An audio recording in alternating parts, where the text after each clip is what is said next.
নায়কের সাথে চুপি চুপি দেখা করার অভিনয়। অভিনয়? হ্যাঁ অভিনয়, সবাই আড়াল থেকে আমাদের অভিনয় দেখছে। সবাই দেখছে মানে? এবার আমার আসল ডায়লগটা দিব, তুমি চুপ করে বসে থাকো। তুমি আমার জীবন মরণ, তুমি আমার প্রাণ, তুমি আমার আশার আলো, তুমি আমার গান।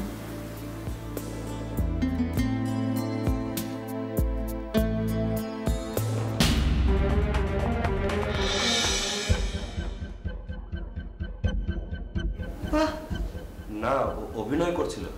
চমৎকার। এই সিনটা তো ভিলেন ছাড়া জমবে না।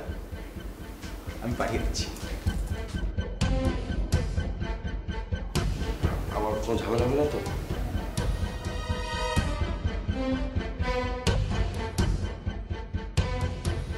এখন থেকে এই ঘরে তোকে বন্দি থাকতে হবে। আজ থেকে তোর বাইরে যাওয়া বন্ধ। কি সব ঠিক ছিল তো?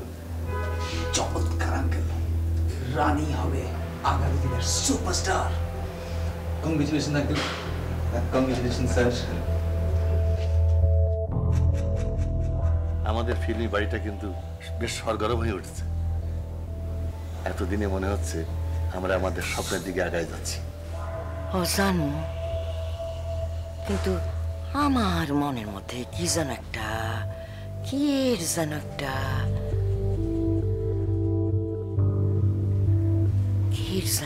ছায়া, একটা ডোর, টং টং করে একটা শব্দ।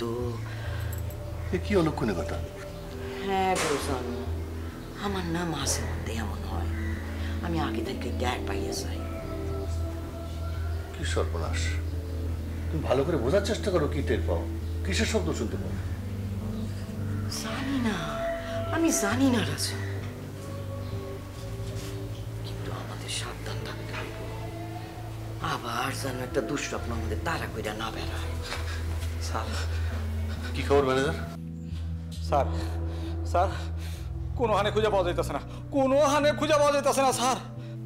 আবল তাবল করবে না তো ম্যানেজার, আবল তাবল কইরো না, যা বলবার স্পষ্ট কইরা বলো। ম্যাডাম আমি সারা বাড়ি তন্ন তন্ন করে খুঁজাইছি ম্যাডাম, একতলা, দুইতলা, তিনতলা, চারতলা, বাথরুম, বারান্দা, বেলকুনি, কোনো হানে নাই স্যার। কি নাই? আমি তককে তককে আসছিলাম, যতক্ষণ পর্যন্ত আকাম না করে তারে তো আর আসামি করা যায় না। আমি তককে তককে রেছি, হঠাৎ করে হ্যাঁ গেছে স্যার।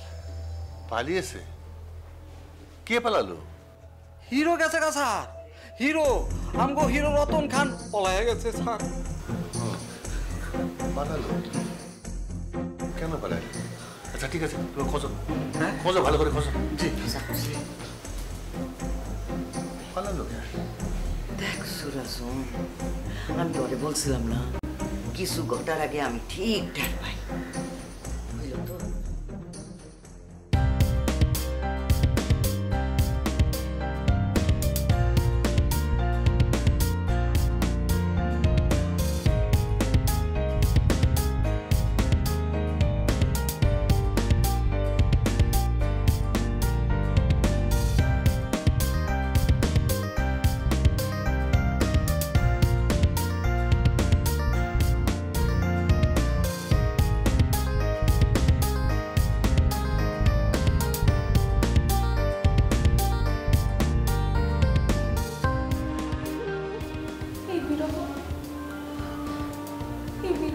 সইতে পারছি না।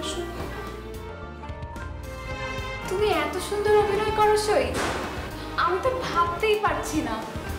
না না পারো, আমার অভিনয় নয়। এ কি বলছো তুমি সই? এও আমার বিশ্বাস করতে হবে? বিশ্বাস করো, আমি হিরোকে ভালোবেসে ফেলেছি, সত্যিকারে ভালোবেসে ফেলেছি। আমি ওকে ছাড়া বাঁচবো না।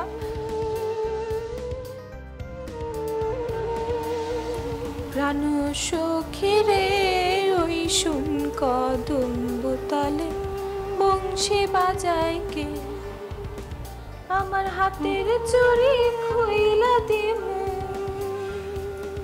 আমার হাতের চুড়ি খইলা দিমু, তারে আয়না দে সখী রে। কি সর্বনাশ করলে তুমি এসোই?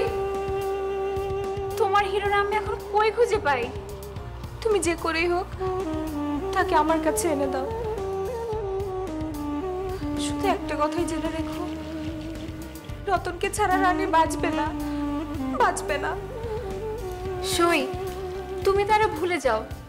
তুমি একলাই তারে ভালোবাসছো, সে তোমারে ভালোবাসে নাই। সে যদি তোমারে ভালোই বাসতো তাহলে তোমাকে এভাবে একলা ফেলে সে চলে যেত না। সে আমাকে ভালোবাসার সুযোগ তো পেল কই? তুমি তাকে আমার কাছে এনে দাও, আমি আমার বুক ভরা ভালোবাসা দিয়ে তার মন জয় করে নেব। সৈগো, তোমার ভালোবাসা যদি সত্যি হয় রতন অবশ্যই তোমার কাছে ফিরে আসবে। তুমি এখন শান্ত হও, আল্লাহর কাছে কেঁদে কেঁদে ভিক্ষা চাও। এই জগতের কেউ না শুনলেও তিনি তোমার আর্জি রাখবেন।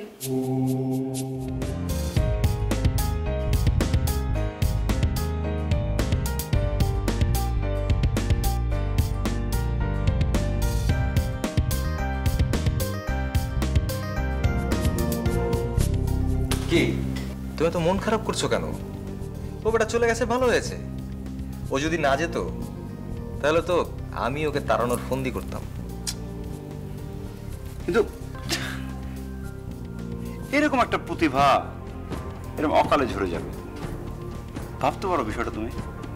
একটা ছেলে নিজেকে প্রমাণ করার এই পরিমাণ ভালো একটা সুযোগ দুপায়ে মারিয়ে চলে গেল। অপচয়। ফালতু বিষয় নিয়ে চিন্তা করে মন খারাপ করো না তো রাইটার। আরে নায়ক একটা গেছে আর একটা আসবে, আর আমরা কি নায়ককে চলে যেতে বলেছি নাকি? আমার কি মনে হয় জানো, প্রতিদিন নতুন একটা নায়ক, নতুন একটা নায়িকা, নতুন অভিজ্ঞতা, নতুন একটা ছবি। একঘেয়ে জীবনে নতুনের কোনো বিকল্প নেই। প্রতিদিন তো খাচ্ছ, দাচ্ছ, ঘুমাচ্ছ, হাগু করছো, হিসু করছো, কত কিছু করছো। তো বাদ দাও, এসব কিছু বাদ দিয়ে প্রতিদিন নতুন কিছু করো। খুবই চিন্তায় ফেলে দিলে রাইটার। এসবের বিকল্প কি হতে পারে বলে তোমার মনে হয় রাইটার? শোনো, তোমাকে আমি খুব স্ট্রেট একটা কথা বলি, তুমি আমার সঙ্গে থাকো আর নাই থাকো, আমি রতনকে খুঁজে বের করব। আরে এইরকম একটা প্রতিভা এভাবে হারিয়ে যেতে পারে না। বাহ, এই কদিনেই বুঝে ফেললে এই রকম একটা প্রতিভা। প্লিজ আমার বুঝটা আমাকে বুঝতে দাও। কিন্তু রাইটার, তুমি আমাকে ভুল বুঝছো। আমি এই ছেলেকে দেখেই বুঝেছি এই ছেলেকে দিয়ে আর যাই হোক ফিল্ম হবে না। আরে কাকে দিয়ে হবে সেটা আগে থেকে কে বলতে পারবে? তুমি এখনো আমাকে ভুল বুঝছো রাইটার। এটা জহুরির চোখ। আরে এই ছেলেকে দেখেই তো বোঝা যায় ওর চোখের মধ্যে নায়ক হবার কোনো তাড়না নেই। আর যাই হোক, রতন নায়ক হয়ে উঠতে পারবে না, আর জোর করে কাউকে দিয়ে কিছু হয় না। সে তো নিজ থেকেই চলে গেছে। এই সহজ ব্যাপারটা তোমার মাথায় ঢুকছে না। তার চেয়ে বরং আমরা নতুন কাউকে খুঁজতে পারি, যার ভেতরে ওই প্যাশনটা আছে, ওই ইচ্ছেটা আছে। যেমন ধরো তুমি।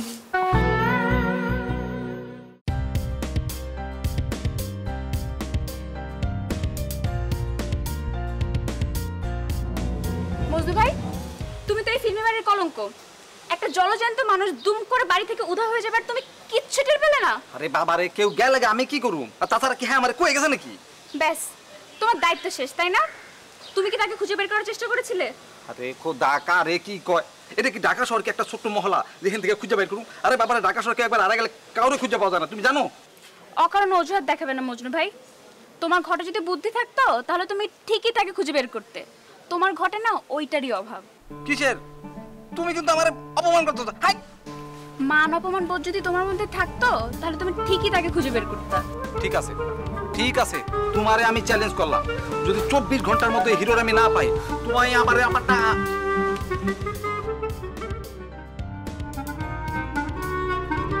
হিরো।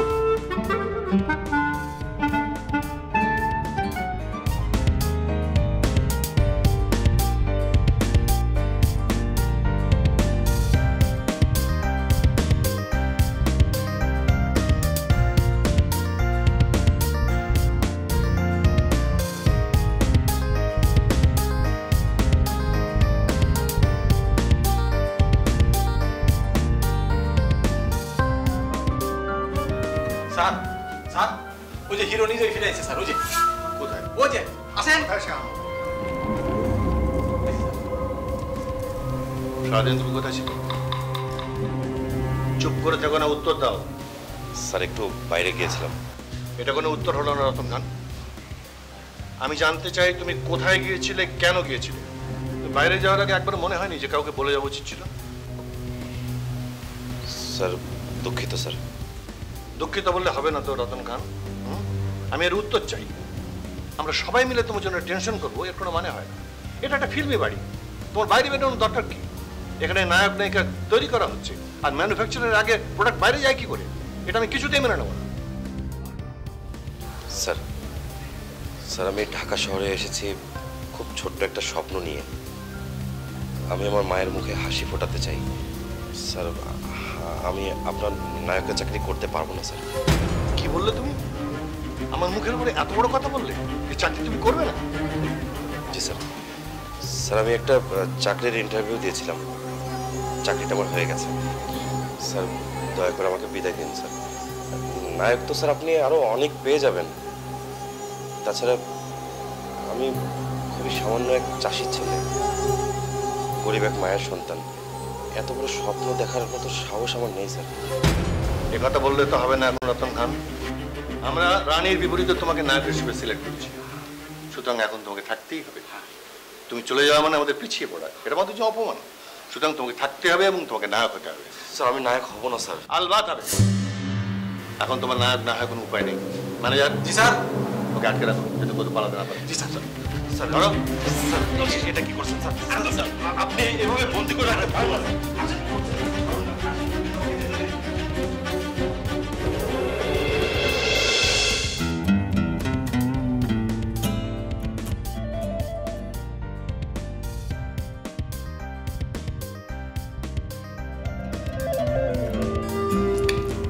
আরে কি ফসকে গেল। কি ফসকে গেছে? সিনেমাটা আমাদের হাত থেকে ফসকে গেল। তোমার আমাদের সবার দায়িত্ব শেষ।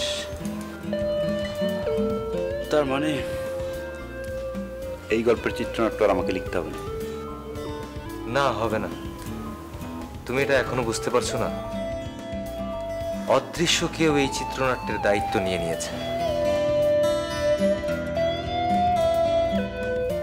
তাহলে আমরা এখন কি করবো? আমরা এখন দেখব। আমরা এখন দর্শক। কেবলই দর্শক? আমাদের আর কোনো কাজ নেই?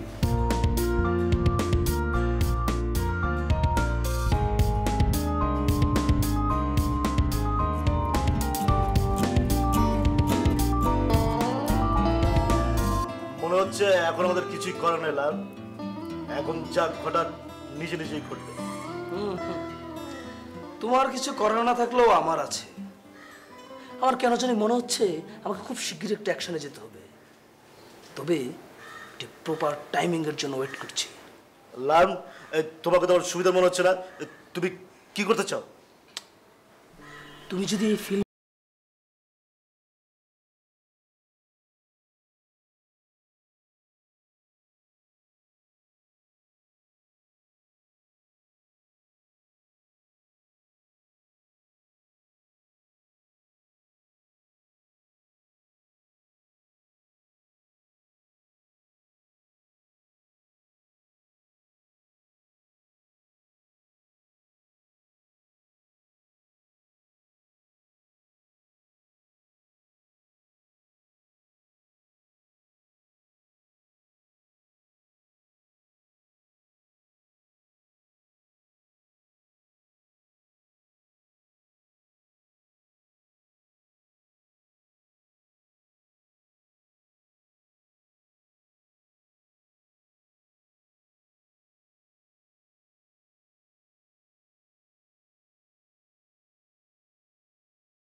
আমি বাংলাদেশের top most fight director lion হতে চাই।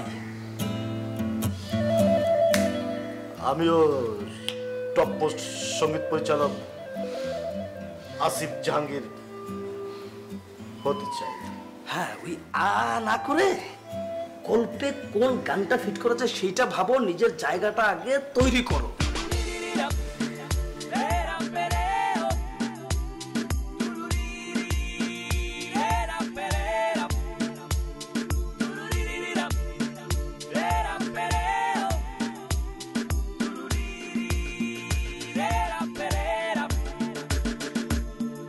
লালটু ভাই কি ঘুমিয়ে পড়লো নাকি?